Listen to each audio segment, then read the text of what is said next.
Hello दोस्तों, देखते हैं प्रीवियस ईयर पेपर बाल विकास और शिक्षा शास्त्र 2018 का पेपर देख लेते हैं कैसे प्रश्न आए थे। पहला प्रश्न देखते हैं। अधिगमकर्ताओं की व्यक्तिगत क्षमता के आधार पर उनकी कठिनाइयों के विभिन्न स्तरों को ध्यान में रखते हुए पढ़ाने की विधि को कहा जाता है। तो उनकी उस विधि को क्या कहा जाता है? विभेदी अनुदेशन कहा जाता है। विभेदी अनुदेशन। दूसरा प्रश्न देखते हैं। प्रतिपालन अधिगम एक विशिष्ट चरण है जो अधिगम के चरण का पूर्ववर्ती है। तो वो अधिगम के सामान्यीकरण चरण का पूर्ववर्ती होता है। अगला प्रश्न देखते हैं। जोजांग का यह मानना है कि संज्ञान और भाव क्या होते हैं? जोजांग का मानना है कि संज्ञान और भाव जो है स्वतंत्र होते हैं। संज्ञान और भाव क्या होते हैं? स्वतंत्र होते हैं। अगला प्रश्न देखते हैं। पहले से सीखे हुए कार्यों में सुधार लाने के लिए शिक्षा बच्चों को प्रदर्शन देकर सिखा रहा है। वह शिक्षण की विधि का प्रयोग कर रहा है। तो वह शिक्षण की प्रतिरूपण विधि का प्रयोग कर रहा है। अगला प्रश्न देखते हैं। मैत्र और जैनिस के अनुसार निर्णय लेने वाले बच्चे समस्या का विश्लेषण करते हैं, विकल्पों की सूची बनाते हैं और इसके फायदे और नुकसान के प्रत्येक पहलू पर विचार करते हैं। उसका व्यवहार प्रस्तुत करता है। निरंकुश, चौका, सतर्क, निर्वर्तमान। तो ये हो जाएगा सतर्क। उनका व्यवहार जो है क्या प्रस्तुत करता है? सतर्क। अगला देखते हैं। एक समस्या सुधारक बच्चा विचार के आधार पर कथनों की सच्चाई या संभावनाओं का मूल्यांकन करता है। तार्किक क्या हो जाएगा? तार्किक हो जाएगा। अगला देखते हैं। जिस दिए हुए कार्य को करते समय बच्चे स्वयं आनंद लेते हैं और अनुभव प्राप्त करते हैं, उसे कहा जाता है समस्यात्मक प्रकार का कार्य, ड्रिल और अभ्यास कार्य, उपभोक्ता प्रकार का कार्य, निर्माणात्मक प्रकार का कार्य। तो हो जाएगा उपभोक्ता प्रकार का कार्य, जिसको करते समय बच्चे स्वयं आनंद का अनुभव करते हैं। अगला प्रश्न देखते हैं। बहुसंवेदी शिक्षण अधिगम की प्रविधि में अधिगम संवर्धन हेतु दृश्य, श्रव्य, स्पर्श और डैश संवेदनाओं को एक साथ प्रयोग किया जाता है। तो गति बोधक संवेदनाओं को एक साथ प्रयोग किया जाता है। अगला देखते हैं। शरीर से केंद्रीय भाग से परिधियों या अग्रांगों की ओर का विकास दर्शाता है। तो यह क्या दर्शाता है? मध्य बाह्य विकास के सिद्धांतों को। मध्य बाह्य विकास के principles of proximo distal development. ये होता है जो केंद्र से होता है, शरीर के केंद्र से जो है अंकों की ओर होता है। जबकि एक होता है सिफेलोकार्डल जो होता है, उसको वो जो होता है सिर से पैर की ओर होता है। ये दोनों जो है इंपॉर्टेंट होते हैं, प्रॉक्सिमोडिस्टल और सिफेलोकार्डल। प्रॉक्सिमोडिस्टल जो होता है शरीर के केंद्र से अंगों की ओर होता है, जबकि जो होता है सिफेलोकार्डल सिर से पैर की ओर का विकास होता है। अगला प्रश्न देख लेते हैं।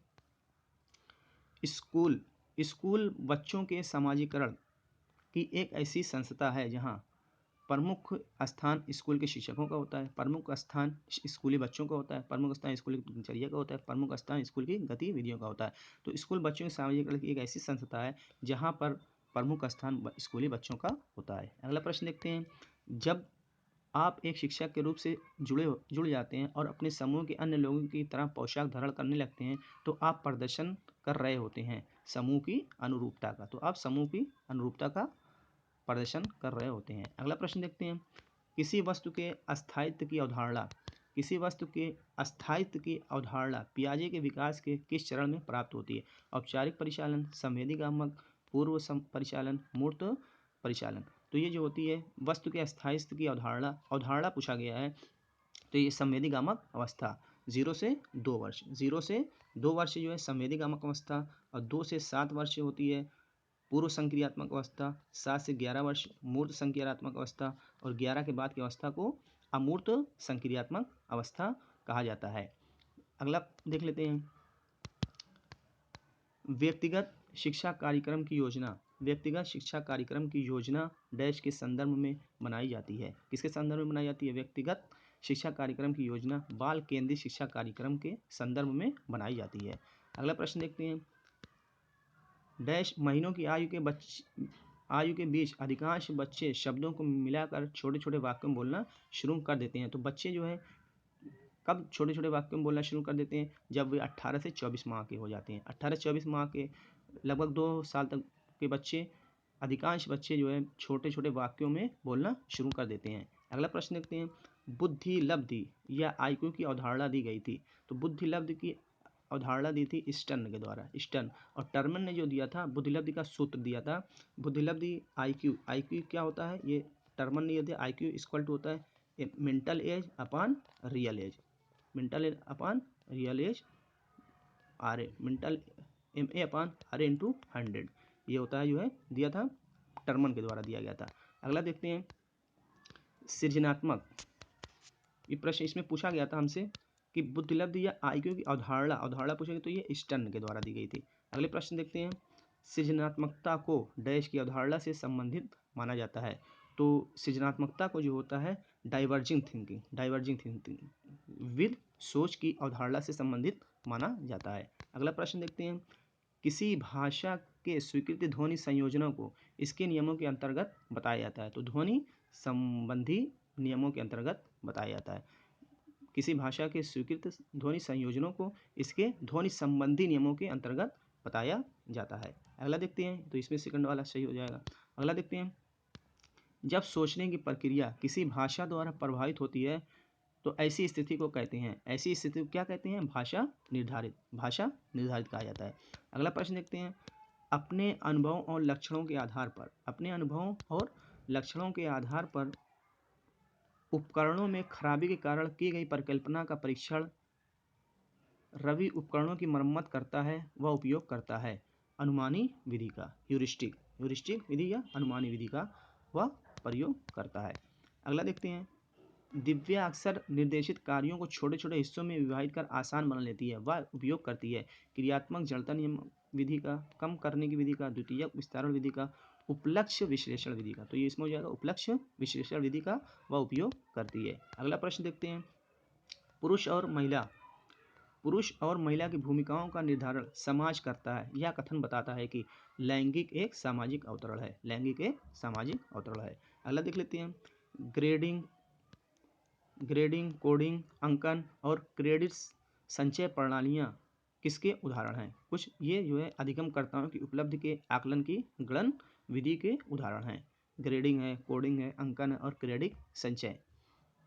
अगला देखते हैं, अगला प्रश्न क्या है अधिगमकर्ता की उपलब्धि का आकलन शिक्षकों की सहायता करता है। अधिगमकर्ताओं की उपलब्धि का आकलन शिक्षकों की सहायता करता है शिक्षण के लिए गतिविधियों की सूची तैयार करने में, अधिगमकर्ताओं के प्रदर्शन का रिकॉर्ड रखने में, शिक्षण अधिगम विधियों की प्रभावशीलता का मूल्यांकन करने में। तो ये ऑप्शन सही हो जाएगा शिक्षण अधिगम विधियों की प्रभावशीलता का मूल्यांकन करने में। अगला प्रश्न देखते हैं समावेशी शिक्षा डैश के सिद्धांत पर आधारित है। विश्व बंधुता, सामाजिक संतुलन, समता और समान अवसर के सिद्धांत पर आधारित है। समावेशी शिक्षा के अंतर्गत समस्त बालकों को शिक्षा दी जाती है। आगे देखते हैं दिव्यांगजन अधिकार अधिनियम वर्ष डैश में लागू हुआ। किस वर्ष में लागू हुआ था, ये 2016 में लागू हुआ था। दिव्यांगजन अधिकार अधिनियम 2016 में लागू हुआ था। अगला प्रश्न देखते हैं व्यक्तिगत विविधता वाले बच्चों को पढ़ाने के लिए ऐसे विद्यालय होने चाहिए जहां शिक्षक बच्चों को समरूप अधिगमकर्ता बनाने में प्रशिक्षित हो, व्यक्तिगत विविधताओं के आधार पर वर्गीकृत की गई कक्षाओं के विभिन्न वर्गों में पढ़ा सके, या हो जाएगा विविध अधिगम आवश्यकता के अनुसार विभिन्न शिक्षण अधिगम प्रविधियों का प्रयोग करने में प्रशिक्षित हो। तो जो बालक होंगे उन्हें अलग अलग जो व्यक्तिगत विभिन्नता वाले बालक होंगे तो उनको उन्हीं के अनुसार विभिन्न शिक्षण अधिगम प्रविधियों का प्रयोग करने में जो शिक्षक प्रशिक्षित हों, ऐसे ही शिक्षक की आवश्यकता होती है। अगला देखते हैं निःशुल्क एवं अनिवार्य बाल शिक्षा अधिकार अधिनियम 2009 दिव्यांग बच्चों की निःशुल्क शिक्षा के अधिकार को सुनिश्चित करता है। तो 6 से 18 वर्ष तक के लिए ये अधिकार जो है सुनिश्चित करता है निःशुल्क शिक्षा। अगला प्रश्न देखते हैं विविध अधिगमकर्ताओं के लिए एक सुगम स्वरूपों में शिक्षण अधिगम सामग्रियां प्रदान करने का तात्पर्य किससे होता है। तो ये हो जाएगा अधिगम की सार्वभौमिक संरचना से होता है।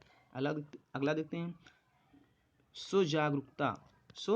जागरूकता एवं संज्ञानात्मक क्षमताओं का नियंत्रण जैसे योजना बनाना, समीक्षा करना, संशोधन करना इत्यादि किसके डैश में अंतर्निहित होती है। तो ये संज्ञान बोध में अंतर्निहित होती हैं। अगला प्रश्न देखते हैं लास्ट प्रश्न जब बच्चे जब बच्चे प्राप्त की गई सूचनाओं की व्याख्या करने के लिए अपने अनुभवों के आधार पर सोचते हैं तो उसे कहा जाता है। तो उसे क्या कहा जाता है? मूर्त सोच कहा जाता है। मूर्त सोच कहा जाता है।